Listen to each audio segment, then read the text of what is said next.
After watching the finale in Orlando last night, I'll have to admit I was somewhat perplexed as to what direction to go. The past is the past. The future is all that's worth discussing. Life is 10% what happens to us, and 90% how we respond to what happens to us. There's a great quote from Denzel Washington.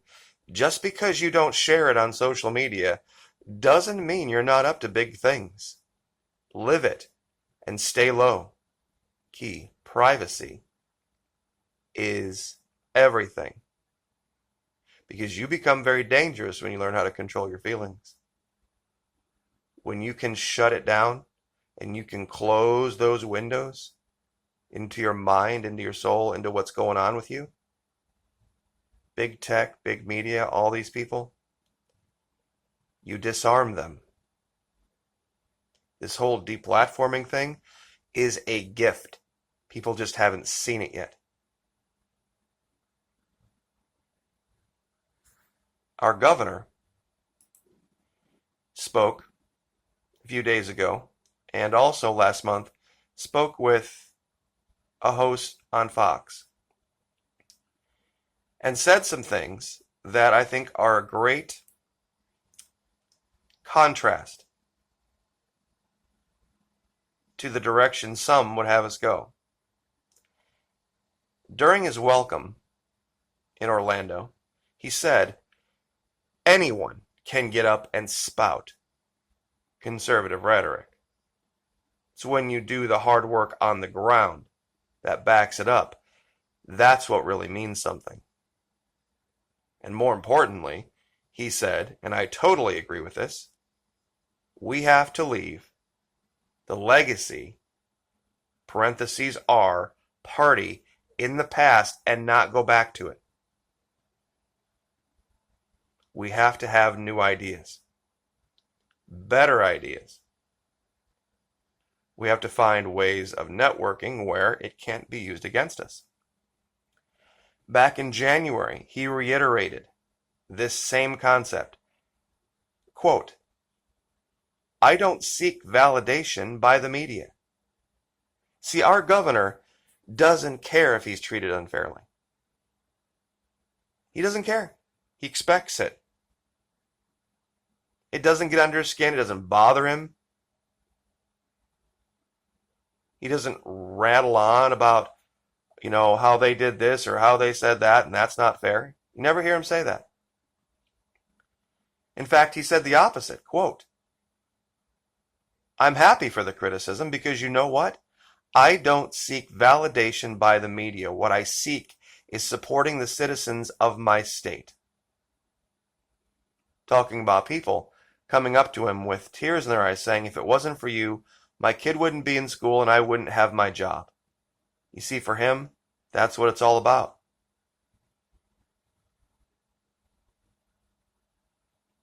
People have opportunities in Florida, continuing his quote. They're seeing that people are coming here for greener pastures. And yes, we take law and order very seriously.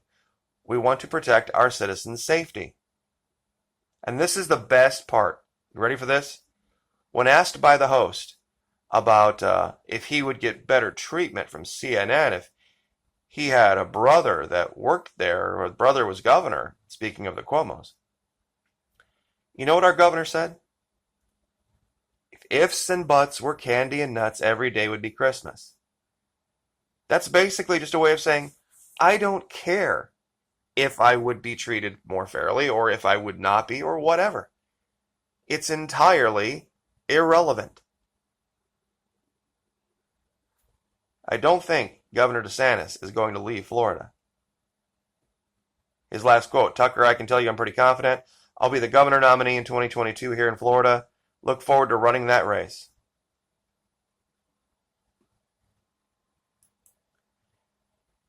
Governor Nome up in South Dakota is a good woman. The people up there are good people. She could take a page out of Governor DeSantis' playbook and stop dwelling in the past. That's my only criticism of her.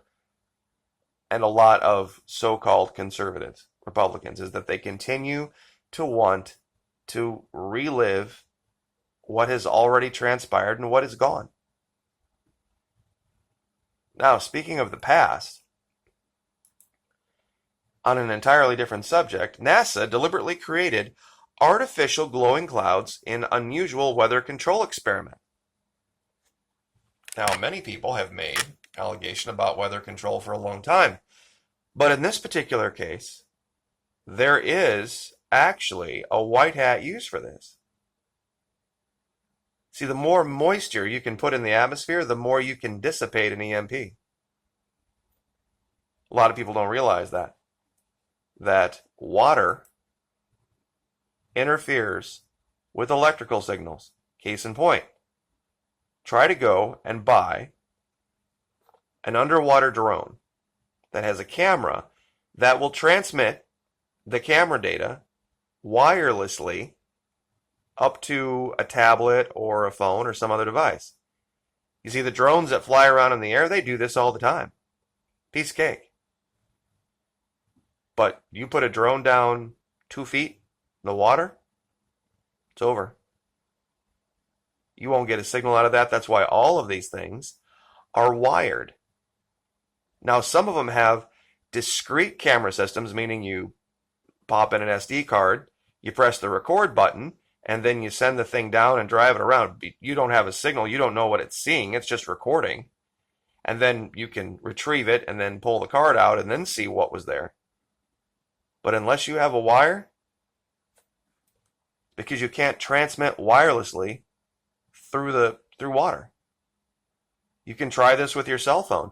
Get a sealed container where it's not going to affect it, the water, like the electronics inside. But take that sealed container and then put it underwater. Protecting the phone, of course, doing what you can. And you will watch the signal immediately disappear within 2 feet. How much water do you think is in 30 miles high of atmosphere? Or 120 miles high? This is what I think's going on. Because this has been talked about down here. I wish I would have brought up the picture. There was a contributor that sent me an image from Tyndall where there's a warning about the laser usage. And I thought that was incredible, absolutely incredible. I'll see if I can find that picture. Because this is what we've talked about for a long time, that they might be using these high power, high energy systems to create clouds in the atmosphere. And they just admitted it. This is 28 February 2021. NASA recently unveiled a rather mesmerizing experiment, the Super Soaker mission, in which they fired a small rocket into the upper atmosphere, which the agency then detonated to create artificial glowing clouds for science.